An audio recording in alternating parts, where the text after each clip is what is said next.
நபிகள் நாயகம் ஸல்லல்லாஹு அலைஹி வஸல்லம் அன்னவர்கள் அல்லாஹ்விற்கு விருப்பமானது ஒன்றையும் அல்லாஹ்விற்கு வெறுப்பான ஒன்றையும் நமக்கு சொல்லிக் கொடுக்கின்றார்கள். எதெல்லாம் அல்லாஹ்வுக்கு விருப்பமானதாக இருக்குமோ, விருப்பமான செயலாக இருக்குமோ, விருப்பமான இடமாக இருக்குமோ, அங்கெல்லாம் நாம இருக்கும் பொழுது அல்லாஹ்வினுடைய உதவி நமக்கு கிடைக்குது.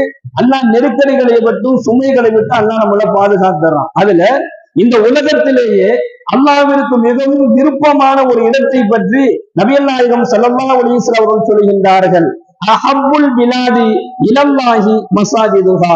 இந்த உலகிலேயே அல்லாஹ்விற்கு மிகவும் பிடித்தமான ஒரு இடம் இருக்கிறது என்று சொன்னால் மஸாஜிதுஹா, அது பள்ளிவாசல் தான் என்பதாக நபிகள் நாயகம் ஸல்லல்லாஹு அலைஹி வஸல்லம் அவர்கள் சொல்லி காண்பிக்கின்றார்கள்.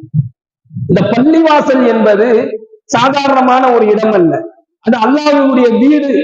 அது அல்லாஹ்வினுடைய கருணையும் அல்லாஹ்வினுடைய ரஹ்மத்தும் இறங்கக்கூடிய